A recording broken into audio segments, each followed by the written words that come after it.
want the Beetle. I work here every day for a year. Yours, kid. Do you speak? Bumblebee. Where's Optimus Prime? The only person you can show yourself around is me. So let's say we're driving and all of a sudden, somebody say hi! You serious?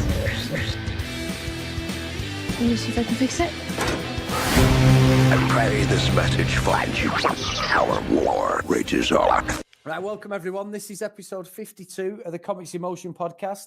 We're back again. I am Chris Phelps, and I'm going to throw you over to my good friend, Mr. Dave Horrocks. Hi, Chris, and hi, guys. Welcome to the Comics in Motion podcast. What we like to do here is we like to review media like movies, TV shows, and games that are based on comic books. Myself, I'll be looking at the media mainly from the perspective of a long-time comic book reader, and my co-host, Chris, will be reviewing mainly from that media perspective, and we'll walk through our given choice of the week and give our thoughts on it. What we also like to do is we also like to spoil the hell out of everything we review. So if you haven't watched our choice of the week, then I'd advise you to proceed with caution. What we also like to do is we like it if you can head over to Apple Podcasts or your podcast catcher of choice and drop us a 5-star review. This really helps us grow the show and gets us out there to other listeners. So, Chris, have you seen the new Hellboy trailer? I have, yeah. I was quite intrigued, actually, Dave, because it's all set in the UK by the looks of it, which I found interesting. I don't know if you know any comic book origins to that, but who is the guy who's playing Hellboy this time? Because he's very much, the Ron Perlman Hellboy is the one we all sort of know. Do you know any background towards that? Because I thought it was an interesting trailer. I couldn't say it's pulled me in, Dave. I know we're going to end up watching it, but I wasn't too sure what was going on, to be honest. Yeah, I've got to admit, I mean, did they really have to replace Ron Perlman? I mean, just stick a couple of horns on him, paint him red, and that's him for me, Hellboy. So I don't know who the new guy is they've got in, but he does obviously look a little bit different. I think the comics are generally a bit darker. And this trailer, yeah, it was a little bit meh, kind of, wasn't it? It looks like there's plenty of one-liners, gags, and things, so they're playing that up a little bit. But we haven't reviewed the first one, have we? But have you seen it actually? I've seen the first one. I've never seen the second one, but I must admit, Dave, I couldn't tell you plot for plot with the first one. What now? I'd have to definitely rewatch it. It's been a long time since I watched it. Yeah, so I quite liked it. I think at some point, we'll go back and we'll watch that. But it does look like this one's got a bit more. We had John Hurt in the first one, and again, I guess they've got a new cast. It seems to be very much set in London by the looks of it, doesn't it? So, yeah, we'll watch it. But the trailer didn't really drag me in, I wouldn't say. Yeah, I think it's probably because of the quality of what we've seen this last year, Dave, in the respect of not just the films that have been out and the TV shows, but the trailers. The production value it almost seemed like a parody or a YouTube sort of fan-made trailer, for being honest. I genuinely watched it and didn't think it was a proper trailer at first. Yeah. I'm just looking at IMDB, so it's a guy called David Harbour. I'm not sure what else he's been in. I'll have a look now. I genuinely don't know myself, Dave. He was in Quantum of Solace, in Suicide Squad, apparently. Yep, don't know anything about him really. But yeah, for me, again, Ron Perlman is Hellboy. Yeah, without a doubt, Dave. Without a doubt. Anything else you've thingy this week, Dave? You've noticed or anything? No, so we're recording a little bit more of a compressed timeline, aren't we? So we usually have a week's worth of news to go through, but not this week. So that's really only the thing of note in the last couple of days I picked up on. So the only other thing I noticed, and I hadn't realized this was coming out, but the Runaways, the second series to that, is coming up on Hulu in the new year, so coming out in January. And we haven't looked at that first series. I think we had a little vote where Runaways was in, but we ended up reviewing Cloak and Dagger, I think. Yeah. And But Runaways, I really quite like that first series, so I'm really interested in where that second series goes. So I'm kind of looking forward to that one, to be honest. That'll be good because I've never watched it, Dave. So I'll be interested to watch it myself. To be fair, It's a good one. yeah. Well, definitely something we need to review. Then I'll have to get watching it in the new year, won't I? So we can get it on the old podcast. Yep, definitely. Good stuff. Now, Dave, today's episode is sponsored again by our good friend Sudio. So if you get over to Sudio.com, I'm not saying the WW, I don't know why I keep saying that, Dave, but just go over to Sudio.com. If you buy anything on there, and obviously these guys are, the top of the game when it comes to headsets, wireless, corded, earbuds, anything for music, podcast listening, it's absolutely fantastic. And as I say, Jeb, so me and Dave, we wouldn't put it out there if they weren't good. We're wearing them now. I wear mine in the gym and everything, my wireless Regent ones, and Dave's got a pair of Regent ones as well. So they're definitely the way to go. So if you use the code Comics in Motion Podcast at the till, or check out the till, they're winning. You get 15% off. And then also anything, and it's got to pretty much go in pretty quick, guys, with it being Christmas. Anything bought before Christmas, we're not sure about delivery. It is free delivery, whether you'll get it before Christmas now. You do actually get a Christmas box as well, which includes a couple of goodies to go along with your headsets and stuff. So get over there at Sudio.com. Very good.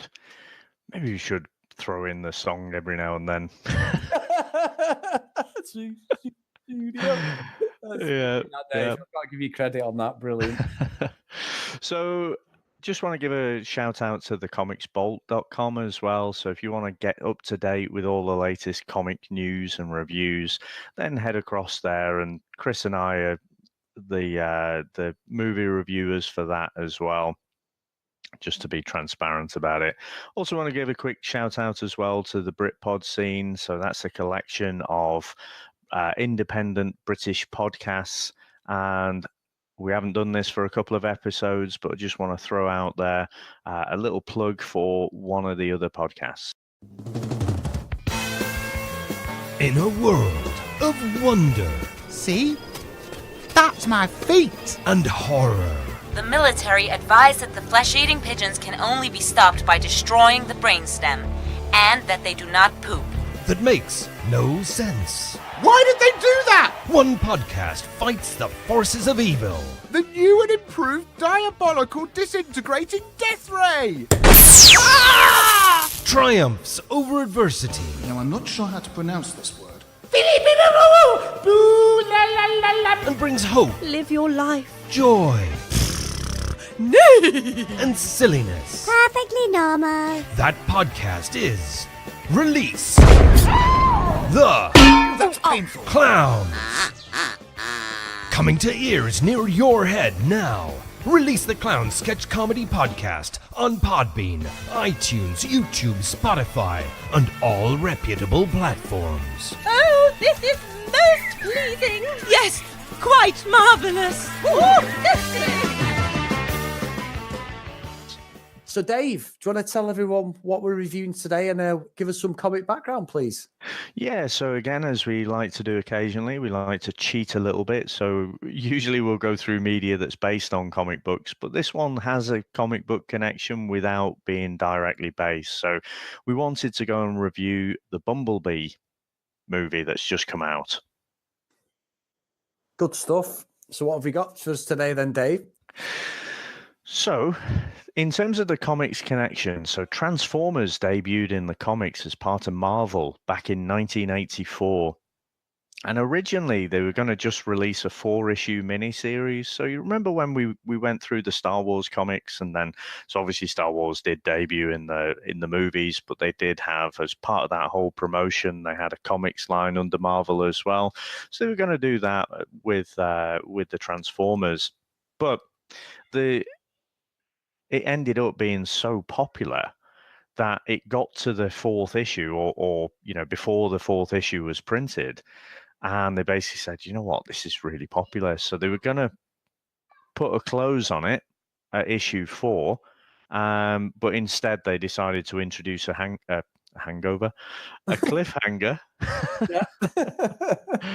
And then they carried it on, and they ended up carrying it on through to 1991 where they ran 80 issues. Now, this was all part of US Marvel. And what we haven't mentioned before is that there was an entity called Marvel UK that was affiliated, but it was kind of semi-independent as well. And what they started off doing with those Transformer comics, they just reprint them. It's very different now, isn't it, with all digital and you just email it over, but they were just reprinting them. But they had this weekly format, and they also had very strong sales here as well. So they started off and they'd break up like one comic into 2 different comics and try and pad it out. But they ended up writing stories in between those original stories. So it built out a lot of the Transformers mythology as well and became very, very popular. Now, when that did close off, IDW have more recently been publishing Transformers, and again, that's just been building up on that universe, and then they have drawn a line under that. But in March 2019, they're going to reboot that whole comics universe. So they're going to start from scratch, where they're going to start from a period of peace and prosperity in Cybertron, and take it from there. So brilliant jumping on point if someone wants to get into the Transformers comics. Chris, have you got any movie background for us? I have, Dave, yeah. Production for the film was started in February 2016. It was announced basically it was going to be the 6th film in the Transformers series. Michael Bay was back on board, as he was for the last one. The working title, which they were going to go with, was Transformers Universe Bumblebee. But obviously, at sort of the last few stages, the actual working title was Brighton Falls, which is where obviously the characters are based in San Francisco. And then it got changed to Bumblebee around about April 2017. Regarding casting, Hallie Steinfeld is the main actress in it. She's been out of things like Pitch Perfect, that she's actually an accomplished singer, which is really good. And John Cena, the wrestler, now being a wrestling fan, I was quite interested in this, how sort of the elevation of John Cena. He's not at the Rock's level yet, but he's doing a fine job in a lot of films I've watched recently, and he usually plays it for laughs, so this one is a bit more serious. Regarding the release, it's due out on the 21st of December. Now, me personally, I seen that in the UK, the actual release is the 28th of December. So obviously we're recording this on the 21st. Today's the US release, but I've seen it in my local Odeon for about 2 weeks now, on and off. And this week, when I went to watch it on the 20th, well, last night, it was the first night it was out this week, but it was on last week. So what they did was they actually did it as teaser previews. It's the full film, but they did it over a 2 to 3 week stage. They did this in the US as well, so they'd have it on certain nights. You had to go watch it that night,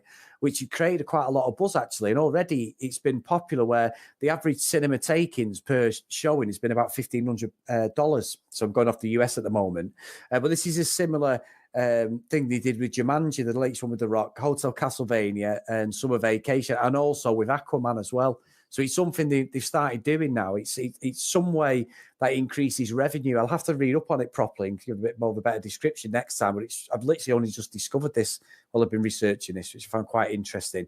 Now, money-wise, at the moment, there isn't a lot to say. It's made 35 million so far, but it's not officially out, Dave. So the first weekend, they actually think it's going to beat everything around it, even Aquaman, regarding sales and that. So obviously I'll probably update us on that, to be honest, in a couple of weeks and see how we go. I'll keep a note of that just to see where it is, because there just isn't any figures. Usually I'm there, aren't I, with how much it's made or it's going to project, but there just isn't. We're just a bit more ahead of the curve on this one, I guess. Yeah. Like I say, I think because we've got these preview screenings, we've just gone in at a great time to watch it. So it's a really good, and this might be, for people listening, this might make your mind up to go and watch it, to be honest, one way or the other. So I think that's quite good. Critical response, Dave, absolutely fantastic. It's had 125 reviews. Now, yesterday I spoke to Dave before we went, and we both watched it at the same time pretty much, and it was at 93% of 88 reviews, which has actually gone up now on Rotten Tomatoes. It's gone back up to 95% of 125 reviews, with an average rating of 7.2, which is really good. On Metacritic, it's an average of 68 out of 100, which is a bit lower. I have 35 reviews, but that will go up. And then the actual cinema goals review, it's an A+ already, Dave, from the people who've watched it. So I think, you know, they've hit it out the park with this at the moment with the reviewers. And we know we've slated and talked about where they come up with these review scores, as we mentioned a few times over the last couple of episodes. But I think this one, it's actually scoring higher than the other Transformers films. I think only the first Transformers has come close to this, Dave, and that's not in the 90s. I think it's like the sort of low 80s. So it's been a success critically at the moment. And that's it really for movie stuff. Very good. Very good. Should we get into our review then? Let's go.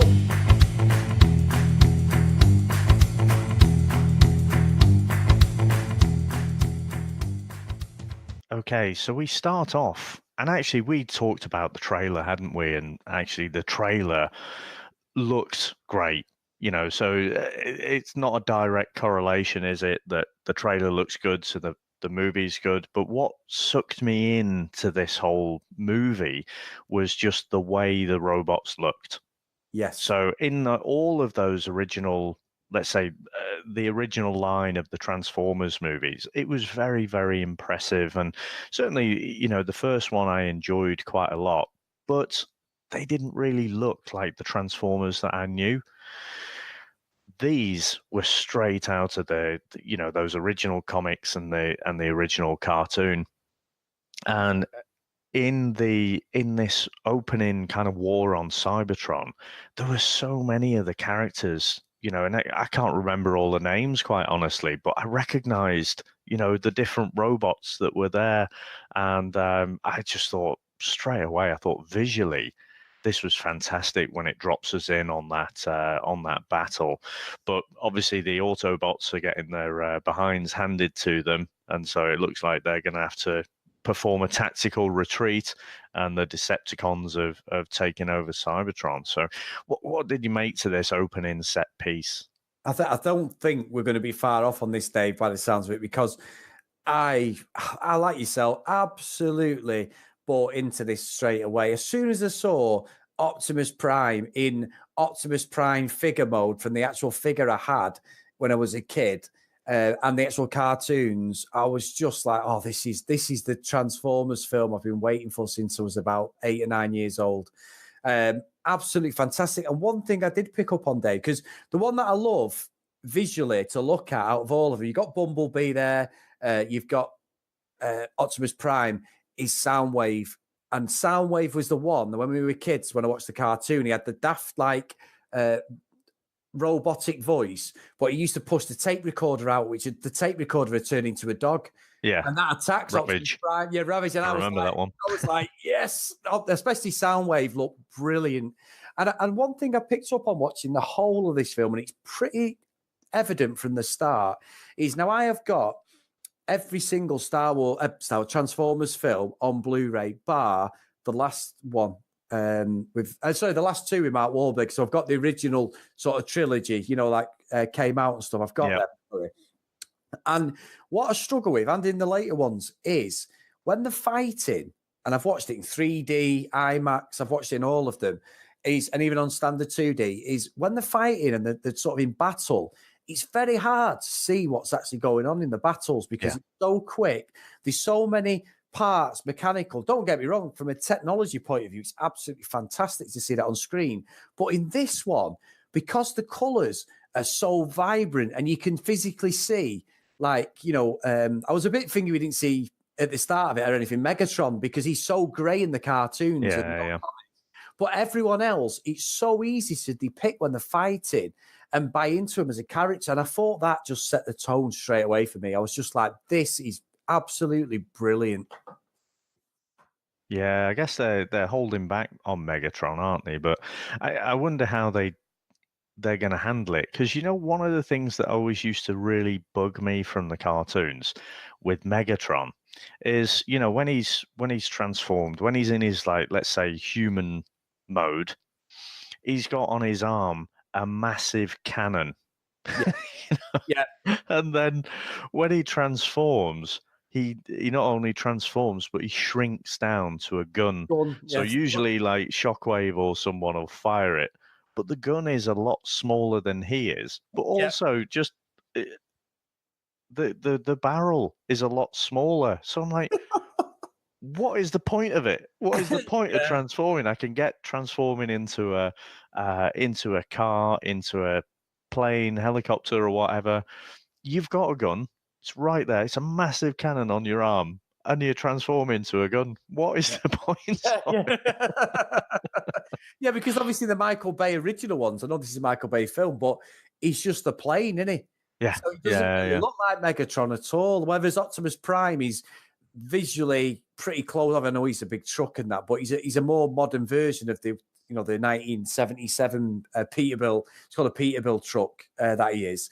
But yeah, that's a very good point, to be fair, Dave. But again, you're getting all this fighting at the start, and obviously Bumblebee's called B127, isn't he? And Optimus says to him, go.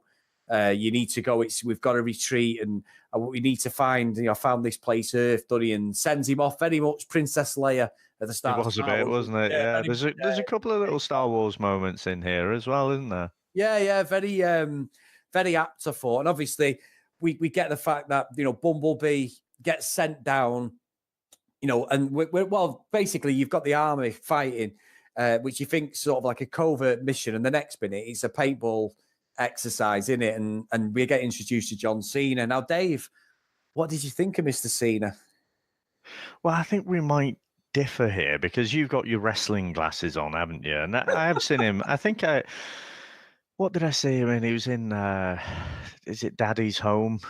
Yes, Mark Wahlberg. So Mark Wahlberg was in the first one, and then he just turns up in the second, at the end of the first one, and then he's in it a bit more in the second one.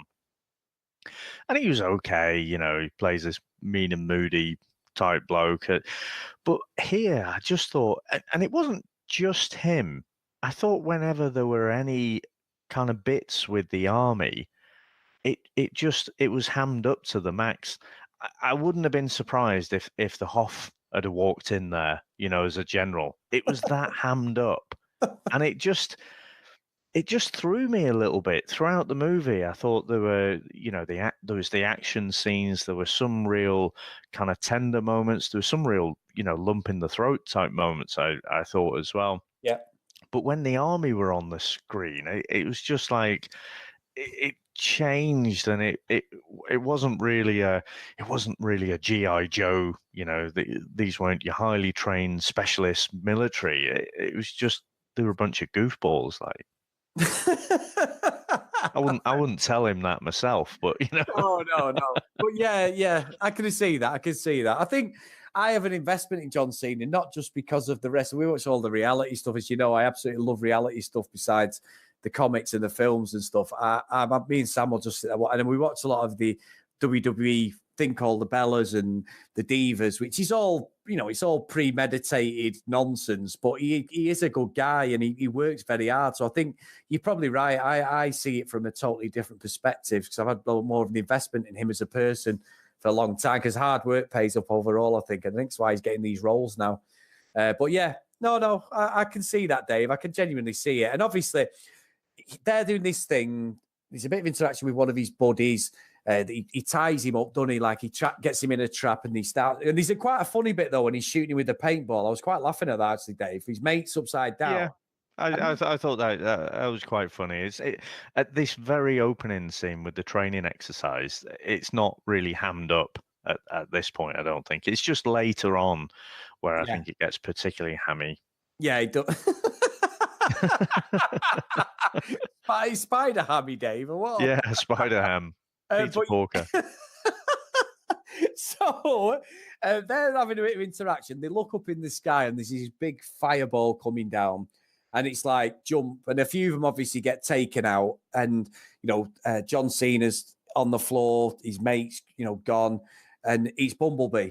But obviously, because of this, they see it as attack. At first, they think it's a sort of military sort of training exercise, don't they? And then it becomes apparent that Bumblebee has just come, so they sort of hunt him down, don't they? Go after him and try and take him out. It's very, very unusual scene, I thought, to be fair, for Transformers. I was expecting him to fly off or something. I know he's predominantly a car and stuff, but I was expecting something a little bit different. But what I found quite interesting was when the two other Decepticons from the planes, don't they? Seen as like, I'm just going to keep calling him John Cena, by the way, Dave, for this review. But he comes down, the helicopter and the plane come down, don't they? And it's actually Angela Bassett. She's one of the Decepticons who played Tina Turner. Been in quite a few things. Oh, right, okay. So Shatter and Dropkick. That's it. Now, I had to look that up. Quite honestly, I didn't catch that when I was watching it, but I read up later. I was like, oh, right, okay. I'm not familiar with those. I don't remember those, to be honest. Oh no, Dave, I'm wrong. No, sorry, everyone. I'm not. It's not them two. They don't come in. Oh, they don't come into it yet. You're right. Sorry, my mistake. I thought it was Starscream. So a plane comes. It's not. It's a soldier. Transformer soldier comes to hunt him because they've seen him as a war crime as part of the resistance. And there's a great battle, isn't there, with Bumblebee? A really good battle. And there's a pretty obvious line though where he says something about tell me where Optimus Prime is about his voice, and the next minute he spikes him, doesn't he? He says, let's make it permanent. Which doesn't really help the soldier find Optimus Prime, but well, so in the cartoons, I mean, he could always speak, couldn't he? Yeah. And I think it was in that first. I wasn't sure whether this was going to be a total reboot, if it was going to be a prequel. I mean, we're set in 1987, aren't we? So I don't quite know what the significance of that is because, Transformers were available a little. They came out a little bit earlier in the 80s, weren't they? So I don't know what the significance of that is, but I wasn't sure if this was going to be a prequel to that first movie. And so when he started talking, I thought, oh, right, okay, I'm glad he can speak again. But then I guess they just had to find a way of how is he going to lose his voice? Because what is the point? Tell me everything you know. Right, you're not going to tell me? Okay, well, I'll stop you just before I kill you. I'm going to stop you being able to speak. There's a whole lot of stuff there that doesn't really make sense, but it had to happen if it was going to join up. Because in the first movie, with Shia LaBeouf and Megan Fox, he can't speak, so there just has to be something for him to lose his voice there. Yeah, it's good, and then he has a battle, and he does actually defeat this soldier. But then, just as he's malfunctioning because he's took an absolute beat, we get a lot of very much the Terminator style art with system failure stuff on the screen, like it's through Bumblebee's eyes. And at the very last second before he sort of passes out and shuts down, he sees a yellow beetle across the road, and obviously we're not too sure. Then we know as fans what it is. We're not sure what that signal, what it means is that's what he transformed into. And then we get introduced to Charlie, then who's obviously the main character in the whole film, other than Bumblebee. And she's just you get introduced pretty quickly to her plight that her dad. She wakes up and her dad's there with her on a picture. It's that morning dad. So straight away I knew that. I thought, well, obviously her dad's passed away or something, and you can see that she is not happy with her family life, isn't she? Yeah, so she's a bit of an angsty teenager, isn't she? And up until this point, obviously we've been on Cybertron, and then we were out with the military on maneuvers. So there's not a lot to tell you that you're in 1987.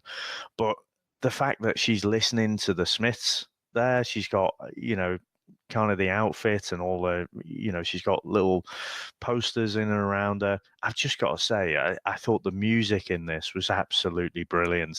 Fantastic. All the way through. It just transports you back. And I mentioned Cloak and Dagger earlier, didn't I, when we were doing our chit chat bit? And I just thought, what was I thinking? Oh, right. So I mentioned Cloak and Dagger earlier, didn't I? And I remember when we recorded that, we were saying that this isn't made for us. Watching this movie, I think this is made for us.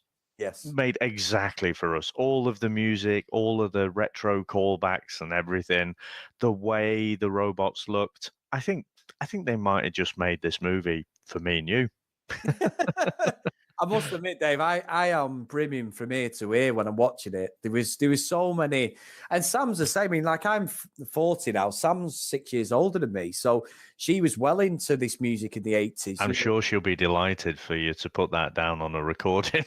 Yeah, well, and announce to everyone. I don't think she listens to a lot of it, so I'll probably get a whack in about 3 months' time when she decides to go through some of the back catalogue. But yeah, but to her it meant a lot more, Dave. So she was smiling, sat next to me, and even my daughter Jordan come, which takes a lot for her to get to cinema, but she loved it. She's laughing her head off at some of the bits, and I do agree. The soundtrack's something that I will be going on iTunes after this to download because so many good tracks there. But I've got to say, Dave, the whole thing around Charlie, which I'm not happy with, and there's a funny bit I wanted to bring up in a bit. She loves the Smiths. And I know Morrissey grew up literally 100 yards around the corner on King's Road where I've lived all my life. And his house gets visited all the time on King's Road. And he went to the local school and stuff near Manchester United's ground and all that. And I hate the Smiths and I hate Morrissey. I remember when really? We were going to do First of the Gang in the band, if you remember, Dave. We learned it for ages, and I was so glad that we never did it. I know that's a Morrissey song, but I hate it. It's so depressing, but a very, very good subplot with the Smiths and stuff. I thought the costumes, then the sort of continuity is absolutely on point for 1987. It's really good. Yeah, absolutely. I think, and it's a good choice for her, isn't it? Obviously, she's lost her dad. She's angry at her mum because she's remarried, and so she just hates life. Perfect Morrissey / the Smiths listener, really, isn't it? Yeah, just a little bit. Yeah, terrible, but it does fit in well with the film. And obviously, what she is as well is she's got a younger brother who's obviously a bit of a, as you would say, a tool, and he's a young kid and stuff. And she wants a car, doesn't she? She's adamant she wants a car. She drops in there and it's her birthday. But her mum's like, go on your bike and all this and get to work. And we get introduced to where she's in a Dunkin' hot dog stand, isn't she, on like a pier, which she quickly gets humiliated by the local sort of hunk. She spills all the food and drink over, and these horrible bitchy girls give her, just a bit nastiness, don't they, and stuff. Yeah. And you can see she's in a bad way. But then after that, she obviously has such a love of cars, because we've already seen that, there's a couple of things in the garage at the start with her dad, and there's an absolutely belting Corvette, Dave, which I know it's all dusty in that, but as an American muscle car fan, I'm thinking you ain't getting change out of about $500,000 for that if that's done up. I'm telling you, Dave, it's one of the rarest cars you can get that. Oh, really? Oh, yeah. 1950s Corvette like that. Absolutely top car. And I was thinking, there's no way you would just have that lying around. I know in 87 it probably had a different value because it's from like the 60s or whatever, or late 50s, but that is a very, very expensive car, that. But so we get introduced that she works at a junkyard and goes to see this old bloke, doesn't she? Who has boats and cars. Uncle Hank. Uncle Hank. And there's a good bit of thingy there, a good bit of dialogue. And while she's fixing this boat, she knocks a load of them over, and one of the boats tips on its side and it smacks against this car, doesn't it? And under the sort of the cover is the yellow Beetle, which she absolutely falls in love with. Yeah, and I wasn't quite sure why, other than it was a car, I guess, but she does take a shine to it very quickly, doesn't she? And she ends up, she goes away, she buys some parts initially, but then I think with the car that's the Corvette she's trying to do up runs into a brick wall, and so she ends up going back and trying to make a deal with Hank, and because it's a birthday again, and you can empathize with it, can't you? So she's a bit of an outcast.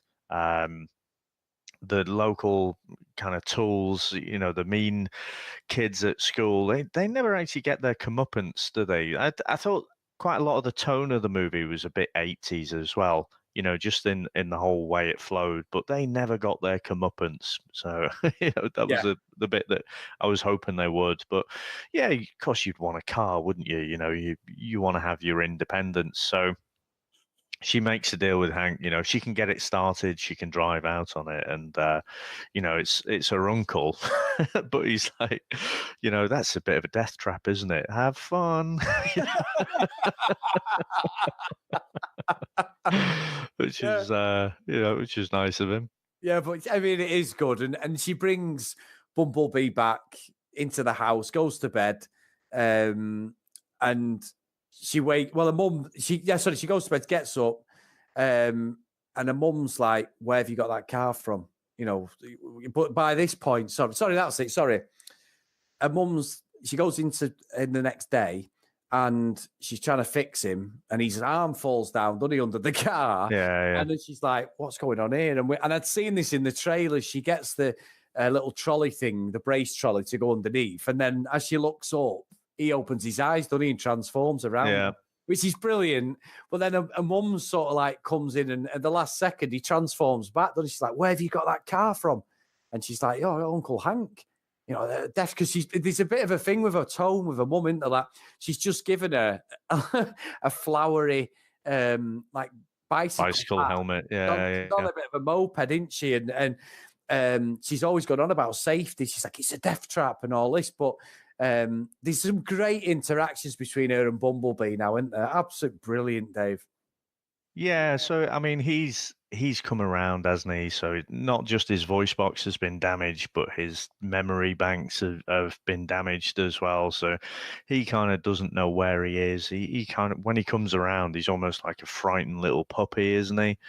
So I thought from here, you get some really nice moments where they're bonding, and she's obviously trying to teach him how to hide and stuff like that. And I thought I really liked kind of where they went with this. And again, it was a lot more, obviously the special effects are fantastic, but, it was a lot more focused on the characters, wasn't it? And, developing that relationship between the two. And I don't know if this is the bit that you were talking about before, but, when she does actually fix, his radio is obviously broken. She puts in the Smiths. I was laughing, Dave. He just jettisons it across the garage. He's like, I'm not having any of that. Then a bit of Rick Astley gets the same treatment. Takes her head off, doesn't it? Charlie? Because I was laughing at the Smiths. Because she even says it, "Oh, not Smiths fan," like laughing. But yeah, you're right. He spits them out there, and then eventually she settles on Unchained Melody, but it's not by the Everly Brothers, is it? I think it might be. I don't know if it's Sam Cooke or someone, but it doesn't look like the Everly Brothers. And it doesn't sound like them either. But it's the dad's favourite song, wasn't it? Yeah. He used to say it sings to the car and all this. I thought that was a bit cheesy, but I agree with you. Very, very like 80s, because even stuff we've reviewed, Dave, like Weird Science and things like that, I know I've slated them, but that some of the tone was almost taken off the pages of them old style films. So yeah, I thought it was really good, and he does start communicating through the radio, doesn't he? Or he's trying to. Yeah. So initially, he seems to be hopping between the channels, doesn't he? And then I don't know if has he got a hard drive, because he seems to on demand be able to pull out the right kind of song lyric or something to say what he's saying or what he's thinking. So, but yeah, I thought that was pretty good. And again, that was in the original movie, wasn't it? That he communicated via the radio. But yeah, very, very good. And they get a bit of an Optimus Prime message, don't they? Or a bit of an Obi-Wan style message. Help me, Obi-Wan. I'm your only hope. Or you're my only hope. I'm gonna get that line wrong. So yeah, you get this Optimus Prime kind of 3D message, which I'm not sure when he recorded exactly, but it looks very nice. And so Charlie obviously knows, okay, so he's meant for bigger things here. And certainly you've definitely got to hide away. Yeah, of course you have. And we then pan back to Cybertron. And we are introduced then to Shatter and Dropkick, aren't we? So they're interrogating Cliffjumper, who's had his arm ripped off. And they're basically saying, where is, Optimus Prime, where is B, 127? and he doesn't want to give it away, but because there's been this thing with him getting the radio fixed, he then sends like a homing beacon to them as they're interrogating cliff jumpers. So they just chop him in half and then go, right, let's set course to Earth. So they know that he's on there, don't they? So yeah. And can I just say as well, did you ever watch Transformers the movie, the animated movie? Yeah. So I mean that traumatized me no end. Because it was all a ploy to basically clear out the old toy line and bring in a load of new characters. So within the first opening section, they basically killed off a load of the characters out of the cartoon, didn't they? Yeah. And when they killed off Cliffjumper here, I mean, Cliffjumper was never a particular favorite of mine. I think Jazz was one of my favorites, as well as your standard ones, Optimus, Bumblebee, and what have you. But yeah, the way they just killed him off, I was like, oh, it sort of brought back a lot of memories of that 1986, 87. I think it was 86, wasn't it? Yeah. That movie. So yeah, but yeah, he was dispatched in a fairly gruesome way, a bit like the agent out of Kingsman. Yes, very good on that, Dave. Actually, yeah, and also, they come down to Earth, Shatter and Dropkick. We get this sort of hillbilly trailer trash couple. He's supposed to have tried it on with her sister or something, and he's like, she didn't even, she didn't like, unsuccessfully, but he's got this car out front, which I'm nudging Sam like, oh, can I, even though I know it looks like an abomination, but it's a big V8 monster, very Mad Max in styling. And they come down and he's like, watch my car. He's not bothered about his girlfriend. And it's sort of the trailer behind, the car's fine. And he thinks he's got away with it and his car's fine. And the next minute, one of the two, whichever one it is, Shatter or Dropkick, comes and takes his car out and pushes it into sort of the garage. And then it emerges from the garage. But what was I thought quite good, Dave, because it's a PG, this isn't even a 13 or a 12 or whatever they call it. It's a PG. Dropkick points his gun, which I found a bit bizarre, and kills the bloke. But he doesn't kill him. He sort of does a bit of it's like the Ghostbusters, I suppose. He just disintegrates him into like a goo, doesn't he? Like a slime. And they don't touch the woman. And then they drive off then as these two sort of hybrid Mad Max cars, don't they, to go and find Bumblebee. It's interesting you say about the PG, because when it flashed up on the screen at the start, I thought, oh, crikey, I don't think I've watched a proper PG for years. Normally in the UK, it's a 12 or a 12A, isn't it? And I think obviously in the US, it's a PG-13. So most of the comic book movies and stuff are in and around that space. So to see it was an actual PG was a bit of a surprise, but it was precisely at that same moment where I thought, okay, so those are the little choices they make to get it down to a PG. But I must say though, Dave, having watched all the others, and I do enjoy the original sort of the first trilogy, like from 2007 onwards, I've got to say, I actually think this is more true to how I imagined a Transformers film should be. So you're always gonna have the story of the humans there, aren't you? The subplot, but I think it just works so well. As an adult, I wasn't thinking I need more gore or need more killing or whatever. And this film especially, the one thing they wanted to do is an origin film. That's why Optimus isn't there to steal the show, which is great at this point anyway, or whatever. We'll get into that later. Is they only wanted a limited amount of Transformers Decepticons on the screen. Yeah. For that reason. So I thought that decision pays off so well, because you're not having to follow who is who. There's not little things going on in the background. Like John Goodman was in the last couple when he's got the big, he's got supposedly a big cigar and he's one of the Autobots. But like they sort of steal some of the thunder of Optimus Prime. There's so many things going on, whereas this is just solely an origin film, and I've got to salute him for that, because I just think it works really well.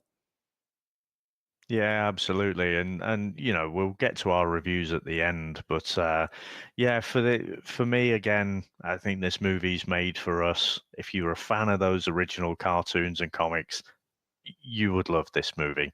Yeah, Yeah, absolutely fantastic. And then what we get is, Dave, we get the old printer from Superman 3 just to throw in episode 50. And for somehow the data transpires that they can work out, the US government and John Cena, that there's 2 more of these things on planet Earth.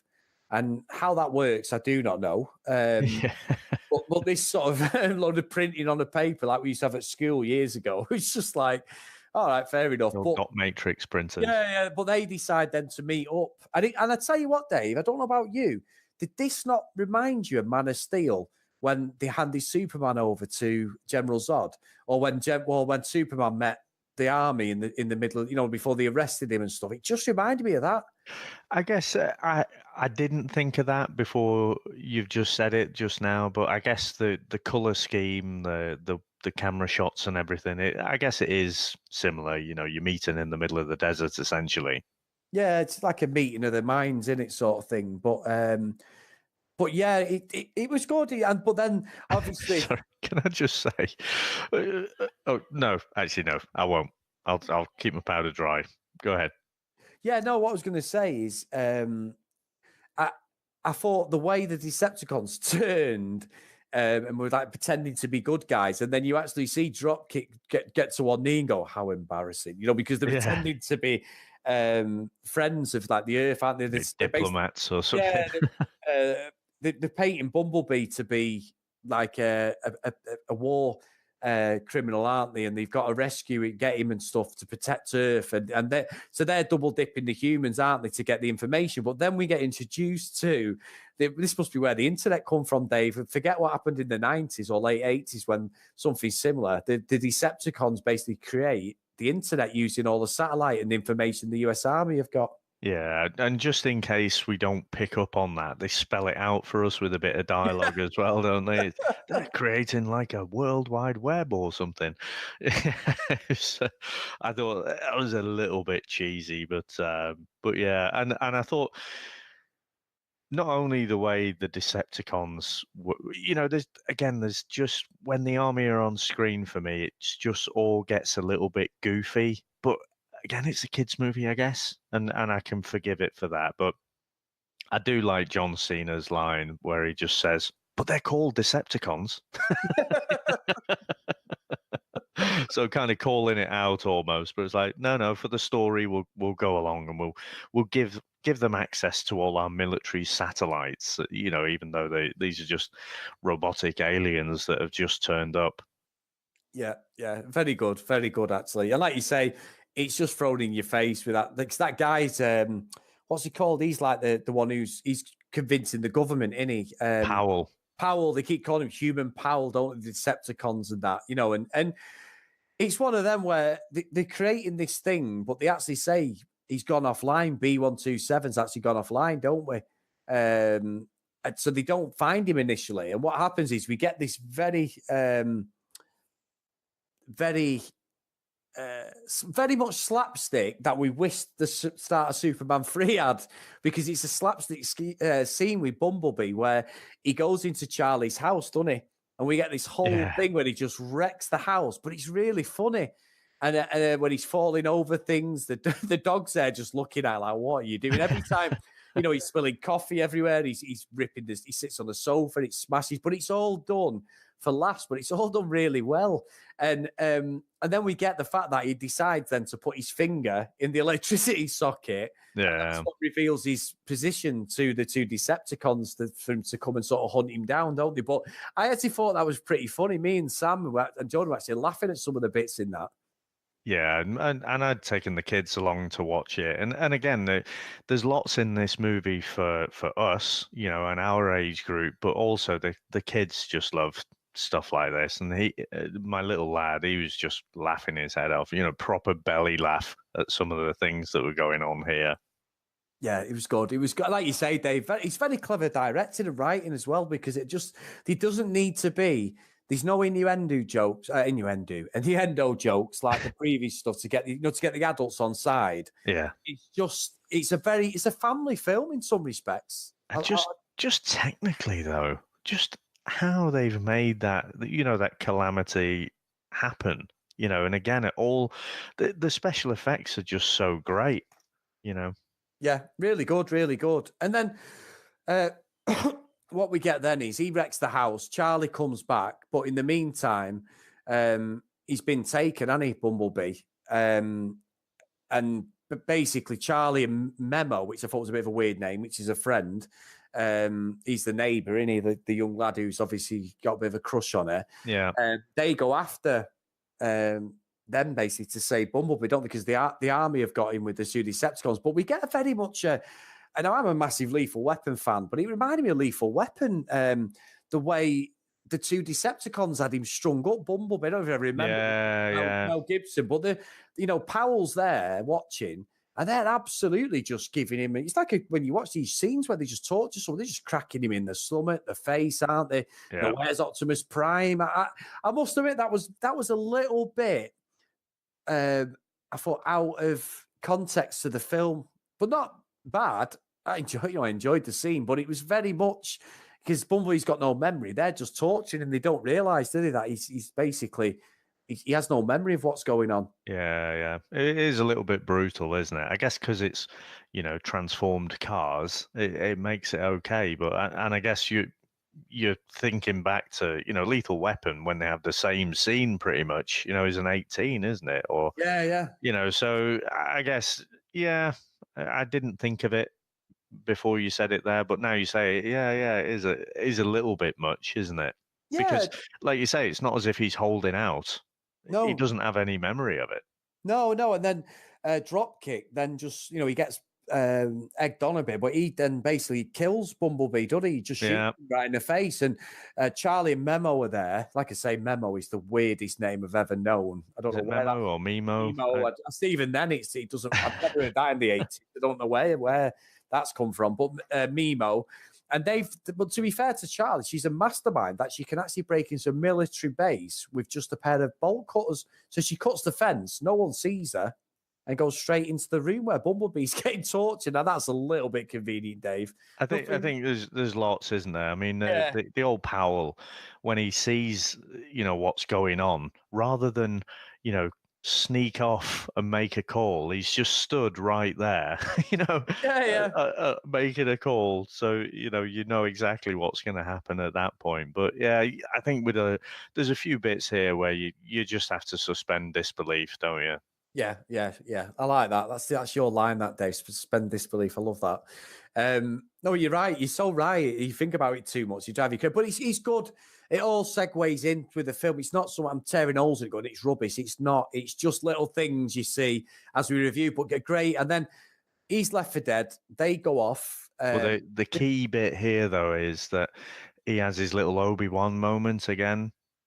So his little recording of Optimus Prime pops up, and the Decepticons realize that all the Autobots, they've been scattered across space, and they're going to converge and all meet up on Earth. So they're going to go off. They're going to send a signal to the rest of the Decepticons, and they're going to wipe out the Autobots, and that'll be the end of the Resistance. Yeah, and that's why they go, because he then says they're talking, aren't they, Dropkick and that, and they both say like, "I found a tower. Let's go and transmit from it," don't they? So they go off. So they obviously don't need Bumblebee. Then they go off, and then Charlie and Mimo, basically they quite handily. There's a few electric guns to the side of where Bumblebee's carcass is, and she starts firing him into him, sort of giving him the old electric shock treatment, and eventually it jump starts him, doesn't he? But by jump starting him, he's sort of his battle mask keeps coming on and off, doesn't it? Which we go from the blue sort of, he looks like a dog in some ways, and you get a very timid dog, don't you? His eye, very clever what they do with the eyes, Dave. It really comes across because he doesn't speak. He's a robot, but the way, just by moving, like these sort of weird eyelashes he's got, aren't they? Like solid eyelashes, but it just makes, you can see the angst in his face, and then all of a sudden this battle mask keeps coming on, and it comes up on the screen, doesn't it? Like restoring memory or whatever. It's like it's buffering. But then John Cena turns up with his boys and starts dragging him out, don't they, and stuff. And all of a sudden, we then get Super Bumblebee, don't we? And he just starts absolutely taking everyone out, doesn't he? And she has to sort of control him before he actually kills anyone. I think it was when, I mean, didn't she get knocked down or something? She got hurt, didn't she? And that was it. You know, then you got battle ready Bumblebee. And I thought you mentioned about the eyes. They kind of give him little puppy dog ears as well. All this stuff to just convey that emotion. It really was very clever. Yeah. But yeah, we get the red eyes, and then as you'd say, he starts taking names then, doesn't he? Yeah, and it is good. And you are right, sorry, she controls him because he's not killed anyone. It's very much an A-team like battle where everyone is getting thrown 20 foot in the air, but there's not one broken bone. There might be a couple of bruises, but there's nothing like that. And then just before he's about to decimate everyone, she stops him and they go off then, don't they, to fight. And then all of a sudden, his memory's back in it. It reboots right to 100. So he's got these yellow eyes. He's ready to go, in he? So yeah. I love when he transforms, though. And what I like about it, Dave, it's visually in front of you. It's not like some of the other things where you see a little bit of it. Literally every scene he's in, he's transforming. And I think they've got that down to a T. So good. Yeah. So good. There's only one thing that I don't like, and I'll talk about it when we get to the end. But when they're going, your eye can't quite figure out what's going on. But again, compared to the original Transformer movies, I just think the mechanics of it just work a little bit better visually. Yeah. And no, it's great. And they obviously head off, don't they, to try and stop this Decepticon signal going up. I mean, you do need another plot device to make sure that they can actually stop it. You know, they can't just send the radio signal. They've got to go it, and it's got to be on a little timer. So, you know, you can't just send the signal and be done with it. It's got to build up to 100%. So, yeah, but Dave, to be fair, you are correct, but I do think that's very much set in the 80s. I think that's a little dig at some of the 80s films, because how many times did you watch your film? You're so true. Like you said about Richard Pryor last week and all that with Superman 3, you know, in episode 50 with Mike and that. It's so true that they thought computers could do all these things. Yeah, and I'm not saying they can't. Like, for an example, just to segue off, I saw something this week where in a laboratory in Asia, I think it might be Japan, these supercomputers have got together and killed 29 people. Now, this is a true story. I'm not lying. Within a laboratory with these guns. So they've created, honestly, they've created these robots, and a woman come out and said there's 29 people killed in this test lab by robots, like supercomputer robots. Honestly. What the hell are you talking? Where is this? Where is this? Hang on a minute. I'm telling you. Just wait a minute before I get Skynet thing. Yeah, honestly. You're gonna move into a cave. Yeah, hold on, let me have a look. Yeah, here it is. 29 people killed. AI robots killed 29 people. There's a whole conspiracy theory. But he was on the news and everything. A woman's claiming that 4 artificially intelligent robots killed 29 people in test laboratories in South Korea University. She's gone and done a press conference, Dave, and everything. Honestly.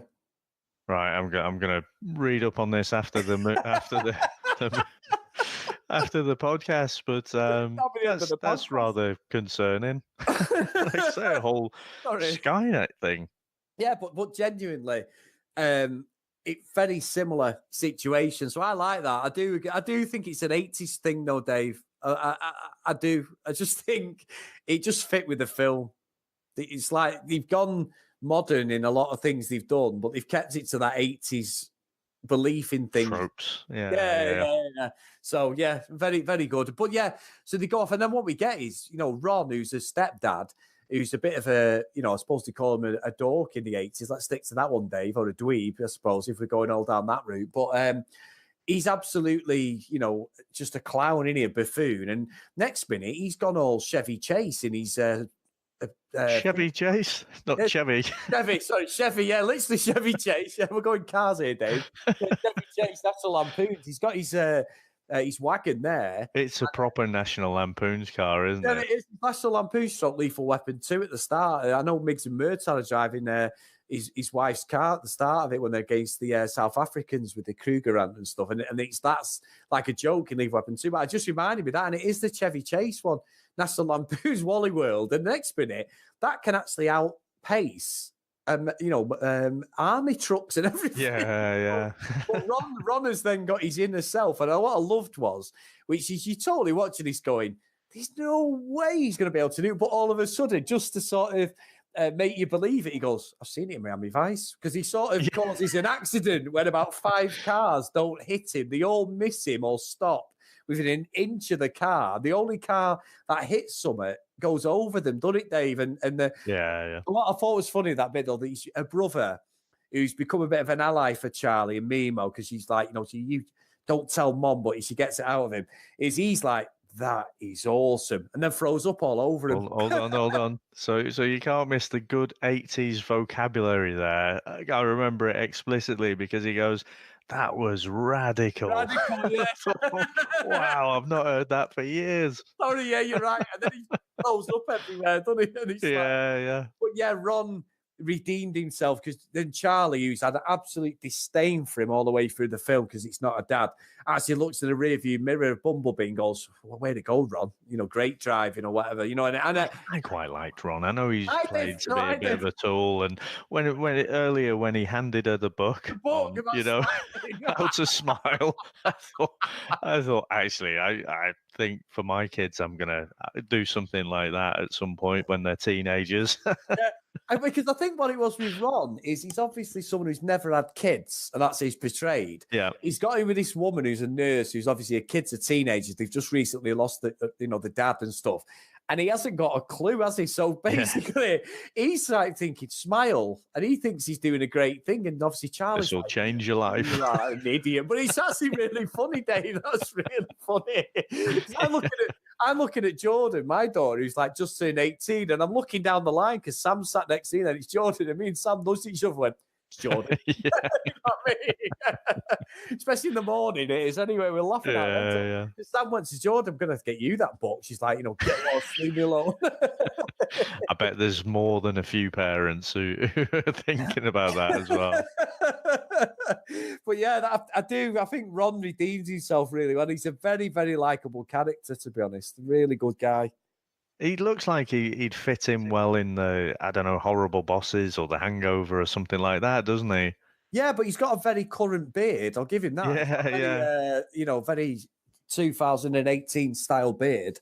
But yeah, great character. But that then leads obviously to a free reign basically for Bumblebee and Charlie to go and try and get the Decepticons, and Bumblebee sort of transforms there and starts firing at the tower, doesn't he? And then Dropkick then comes down, and we get I thought it was a great fight scene this at the end, Dave. I really did. With both of them, and Bumblebee's now fighting Dropkick initially. Yeah, I think he tried to put Charlie in the sidelines initially, hadn't he? So he tried to put her in the trash bin kind of thing, But yeah, I don't know how they did it. I guess they must have had people actually, with the motion capture stuff, actually fighting, because they look like real moves that you might see on Daredevil or something, don't they? It's just they happen to be Transformers doing it. Yeah, there was a couple of wrestling moves, because he did like I think it's the Hurricanata where they grab him round the neck with the two legs on the shins and throw him. Oh, yeah. It's all, you've got to go with the fall because it's fake. But I was thinking, I wonder if John Cena's had a bit of an input on this. And there's a couple of jiu-jitsu moves again, Dave, which obviously in the 80s, jiu-jitsu is in its infancy, especially in America. But there's a few things there. I thought that looks a bit more advanced than what you saw in the 80s. But again, brilliant. Bumblebee's, probably that the Dropkick's twice the size of Bumblebee, but Bumblebee's quick in, and he's a proper scrapper. There's a great fight. But Charlie decides, and I must admit, the only thing about that fight was a bit too obvious was when Charlie is looking where she can go to get the green sort of battery that's charging this whole tower. Just this convenient she looks, little bridge. She looks and goes, oh yeah, I can go up there. And she's like running as the Transformers are fighting. Now, we have seen that in the other films with Megan Fox and Shia LaBeouf, where they're running underneath the Transformers and not one part of a Transformer, an arm or anything, which could obviously kill him. Even a glance hits him, and she's just running under him. Now, that's good. And it's good cinema, that. I think it would have been good if I'd watched it in 3D. I was thinking that as well. Yeah, I think it would have been good. But I do think it's good because then Bumblebee kills Dropkick, doesn't he? Absolutely. It looks like he's out of his he's out himself, and the next minute he double bluffs him, doesn't he, and just kills Dropkick. Well, he kind of wraps a chain around him, doesn't he? And he transforms. And then, so he obviously can't transform because he's got the chain wrapped around him. I thought that was quite a clever way because, like you say, I mean, he's twice the size of him. So, you know, in a hand-to-hand situation, you'd expect him just to get the floor wipe with him. But no, I thought that was good. Oh, that's good. It was good, and I think as well, Dave. Like at this point, Dropkick gets killed, but then John Cena comes on the scene. Burns, I'll call him his real name now for the first time. But yeah, he comes in, doesn't he, in a helicopter and starts firing. What's the other one called? I keep saying Dropkick. I keep forgetting the bloody name. Dropkick and Shatter. Shatter. So Shatter's the main sort of leader, isn't she? She's like the female one. She's the leader. And he's firing at her. She's firing back. And I must admit, Dave, I was thinking, why would someone in a helicopter fire a Transformer or Decepticon? You knew the helicopter was coming down, didn't you? Do you know what I mean? It was pretty it was a matter of time.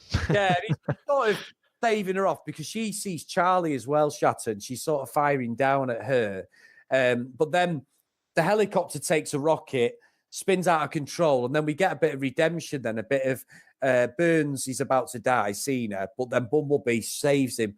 And, you know, basically the helicopter's on top of Bumblebee, and just as Shatter's about to kill Charlie, Bumblebee fires up at the tower again, and it all he takes, because Shatter's changed into the plane, hasn't she? She's about to as the fight take Charlie out, take Charlie out, and he takes the plane down, and then we get a full battle between them two. Then and that's a great scene, I've got to say, when they're battling, Dave, and Bumblebee, she's over him, levering him, isn't she? Because he's killed Dropkick, and she's punching him and all that.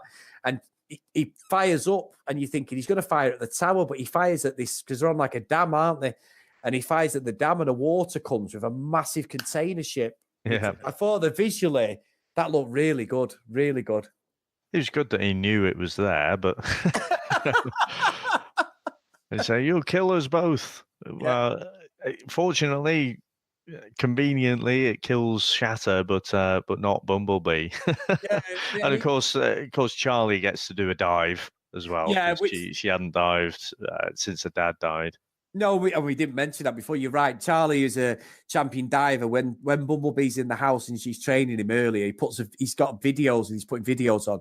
He puts one on of her being a diver with her dad, but she's so upset. And then the lad who she'd threw the drinks on, this sort of hunky jock, he offers to.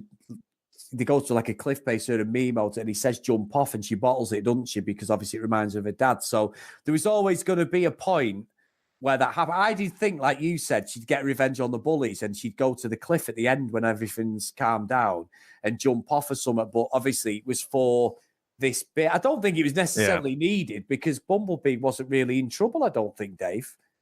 No, she didn't rescue him or anything. He just kind of woke up, didn't he? No, but she decided instead of just diving off normally to do a proper Olympic dive. Yeah, I think I'd have gone in feet first myself, but you know. On the belly flops. Yeah.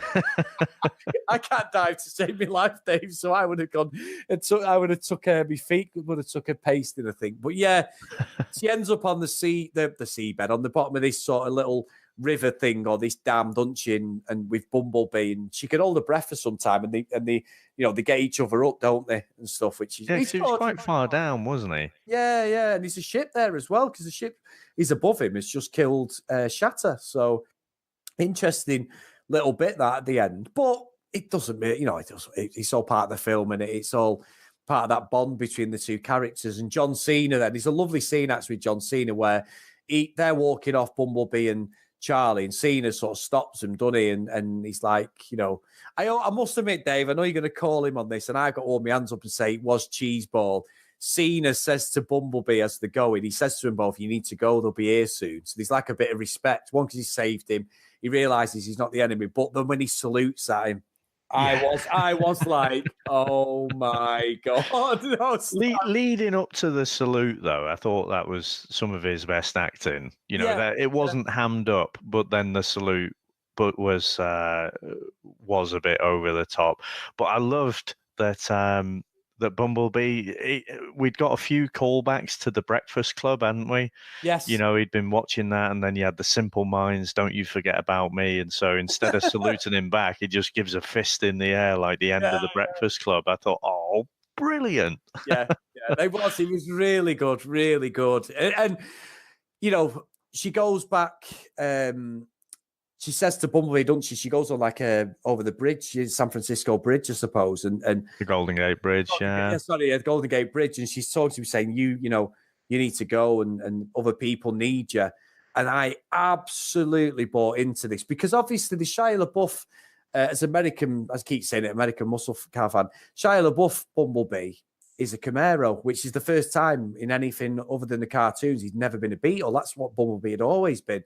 And the fact that he was a Camaro, and he changes into the Camaro, which obviously go forward, say, what is it? It's not 20 years, is it? So it'd be maybe 15 years to, no, 2007. So it's 87. So say 20 years later, it's a rust bucket of a Camaro, isn't it? Bumblebee. And then he changes into a newer Camaro. So I thought that was great. But what I love, Dave, I mean, he's cry. That's even though he's a robot, you do buy into it when they're crying. It is a bit of a lump in the throat job, even though he shouldn't because it's a CGI character. But when he goes over the bridge, Dave, I was nudging Sam. Sam didn't have a clue. And you see the truck, the red truck. I'm going, I was going, what? It's not. I said, it's Optimus Prime. That is the original Optimus Prime. I had the figure and the truck and everything. That's him. That's him.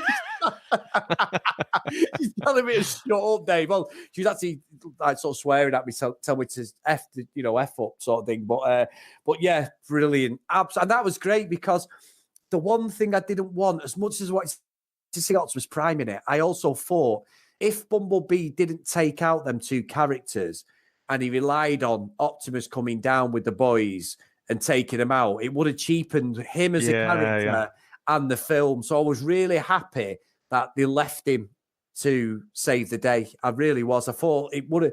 I was praying for Optimus to come down and help him at the end, but I just don't think it would have been right, to be honest. I was thinking that as well. I thought Optimus would come up and save the day. But you're right, it's a better choice to let Bumblebee do it. It's his film. And I was the same when they're driving over the bridge. I did sort of think, well, hang about, have we seen something off camera here? How does he know he's there? But yeah, it was absolutely, it's Optimus, he's finally here. Yeah. But what I'm sort of hinted at earlier, one of the things I don't like, I like when the Transformers, they're all mechanical. I don't like that they can just reconfigure the metal and turn from this old rusty old paint job VW Beetle to, the new Camaro with shiny paintwork and everything. They introduced that in the movies, I think, but I don't like that. I like the fact that it's metal. I like the fact if the door comes off, that's it. The door's off. It's part of the body, but it's gone kind of thing until you reattach it. The only thing, Dave, sorry to cut across you. Sorry, Dave, carry on. Sorry. No, that was it, really. Just that I don't like that they can just, seemingly change the molecules and just change into something else. The only thing I thought was slightly amiss was if this is within the same timeline of the Shia LaBeouf stuff, right? They weren't vehicles. Now, at the opening scenes, Bumblebee's like a sports car on Cybertron when they're fighting. He briefly changes to a car, and Optimus Prime has got the full truck gear on. Now, obviously, this is supposed to be a prequel to the ones we've already seen. Well, whereas in the first Transformers, Optimus Prime becomes that truck, which we all know and love, but they were robots. They weren't actually vehicles. So I just didn't understand. That's one thing I didn't understand at the start about the film, because they've never been on Earth. So how would they know what a car is or a truck? How can they speak English so well? I think you've just got, ultimately, Optimus, when he's in his, let's say, human form, when he's stood up, he looks the way he does because he's got the chest plate and everything that resembles the truck that he transforms into. So, there's a lot that, if you think about it too deeply, just doesn't really stack up. But yeah, I hadn't really thought about that. They'd seen the cars and then decided to adopt them. But I think, again, it's another one to suspend disbelief with, I think. Yeah, because obviously even Soundwave as well with the tape recorder, that's something that he's a hi-fi, isn't he? In the cartoons, he changed. And the kids are probably thinking, "What the hell? What are you ejecting?" Yeah, exactly. But that's what I mean. How would he know in space? But for that, Dave, it's going to the Phantom Zone. No, it's not. But it's just a daft little thing where I was thinking, yeah, okay. But anyway, and we get a little bit at the end, don't we? Where Optimus is doing the old "Thank you, Bumblebee," and all this, and the big speeches he always gives, and you see in the sky that all the other Autobots are coming down to Earth, aren't they? But again, timeline-wise, it don't make sense with the first films, so I don't know what to believe, to be honest. I guess these could be different Autobots, couldn't they? Again, I haven't watched the first movie for a long time, to be honest. So, but yeah, they do arrive on Earth, don't they? In 2000, did you say 2007? I think it's 2007, the first one. I'll have to have a look, but it's going to make me watch it over Christmas, to be honest, Dave. The first one, just to see if there's any timeline discrepancy, just for my own personal thing more than anything, because I honestly think, I know we're at the end of it now, but I honestly think there's a lot of legs in this if they keep it within the 80s. In this could be a yeah. I think so. I think so. Should we go into our review then?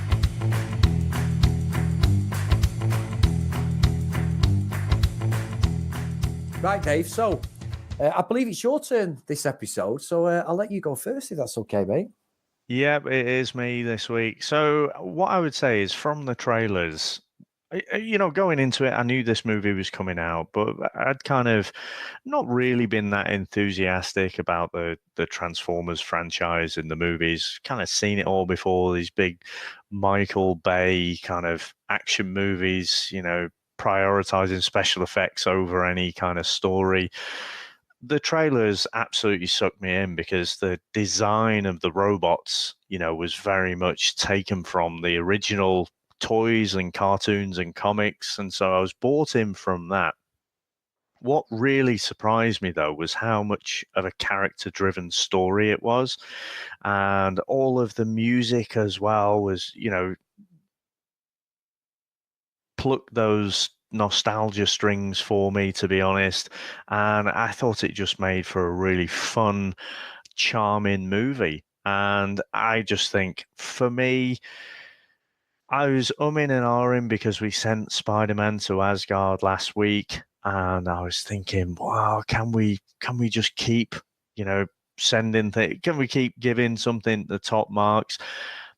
Because of the hamminess of the army when they were on the screen, like Cena, you were saying that he's coming from the wrestling side of it.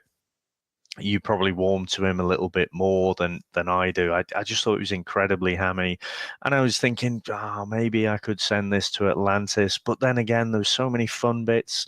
Would it go to Asgard? I think this is going to be, for me, it's going to be in Asgard, but more on the lower side. I think I would have, last week, I'd have had Spider-Man as a very high Asgard, whereas this one I would put as a low kind of Asgard. So it just gets in there above being a high Atlantis. Now, for me, Dave, like you say, I think what you've said is pretty much what I'm going to say with a lot of the stuff. I do think we got franchise fatigue towards the end. They tried a different direction. Obviously, Shia LaBeouf went completely off the rails, and I don't know if you could have had Sam Witwicky 5 films in and all that stuff. So I think with 3 was enough. Obviously, Megan Fox did the first 2, she'd gone. But I also think, like I said earlier, there's a lot of over-engineering in this stuff. Now, as they say, more is not always better. And I think less is more, as they say. Sorry, that's what I meant. Is they've dialed it back.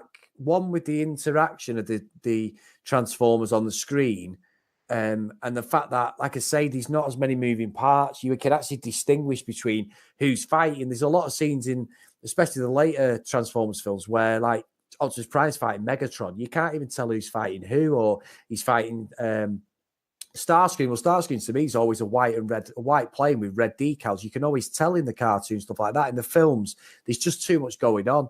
But in this, because it was a callback to the 80s, even down to their outfits was 1980s, which I'd say absolutely lapped up. I just thought it was amazing. And I think the music, other than the Smiths, which gets marked down for me because I absolutely hate Smiths, but I thought the play on it, the fact that he actually spat the tape out, that had me absolutely, fist pumping, loving that. And I just thought everything was just so good. It was a feel good family film that everyone could take some out of it. And like you say, I agree. We've given a lot of films Asgard of the last couple of months, but this genuinely for me, the Cena aside, I thought it's just John Cena. I have more of an investment in him as a character, the same as you, and you're the other way.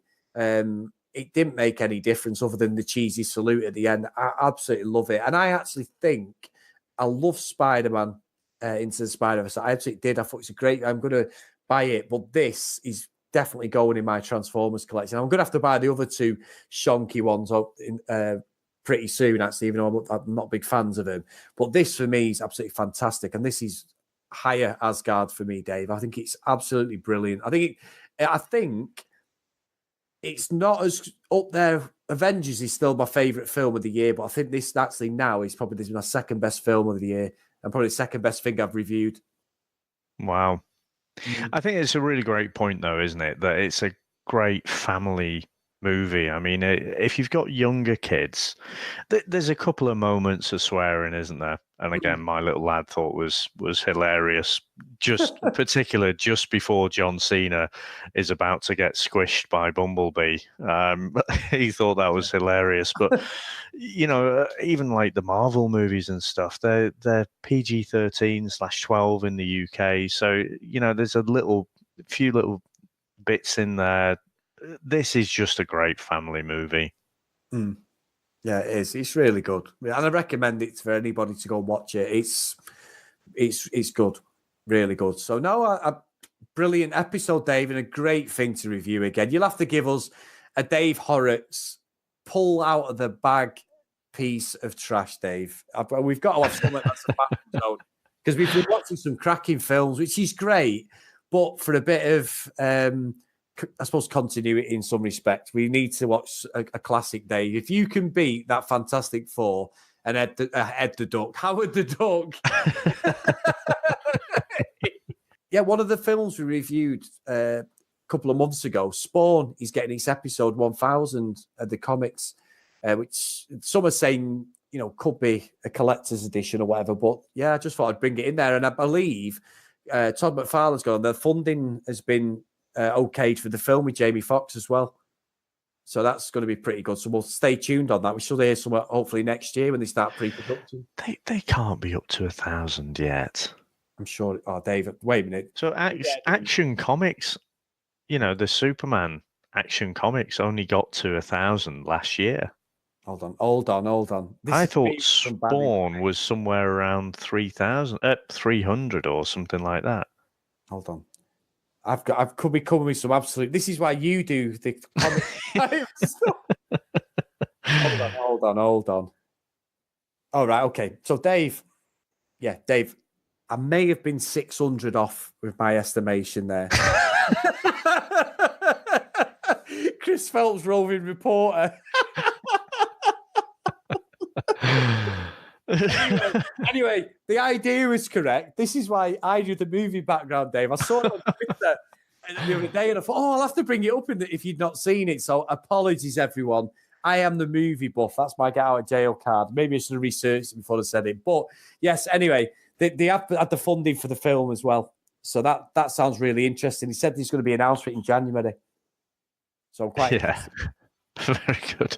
So it was a 400, is it? Okay. We're still doing this and it gets to episode 1,000, Dave. We're going to be about 5.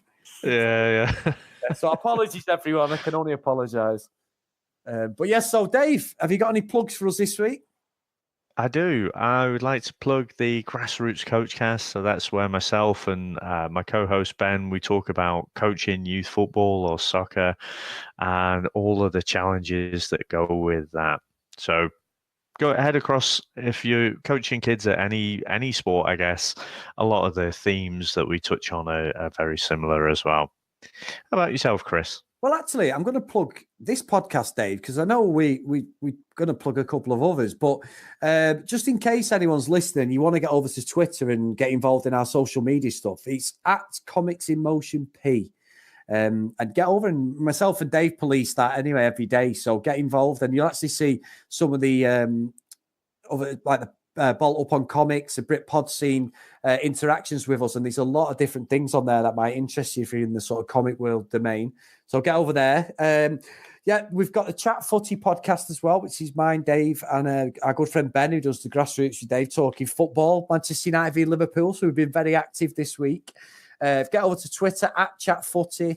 If you want to abuse Dave, if you're not a Liverpool fan, at Chat Footy Dave, and also on iTunes at Chat Footy Podcast. And then my podcast is the Contextual Podcast. So get over Chris Phelps 78 on Twitter, or the Contextual Podcast on iTunes, or any other podcast hosting site, which is an MMA, gaming, WWE talking show.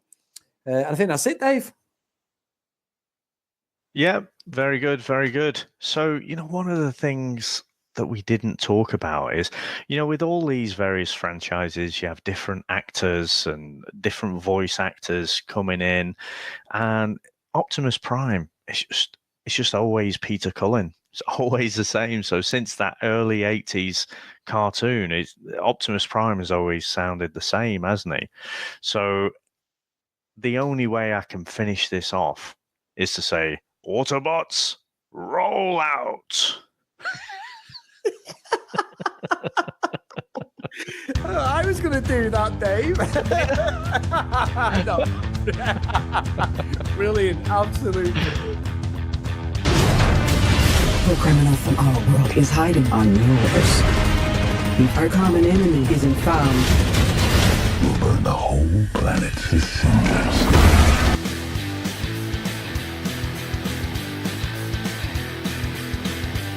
Take it down! My backbeat!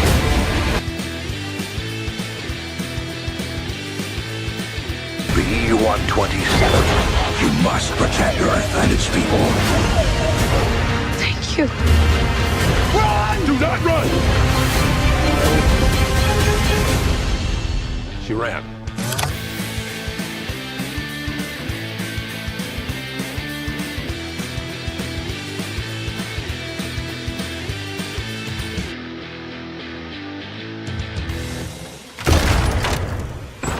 Bumblebee, what have you done?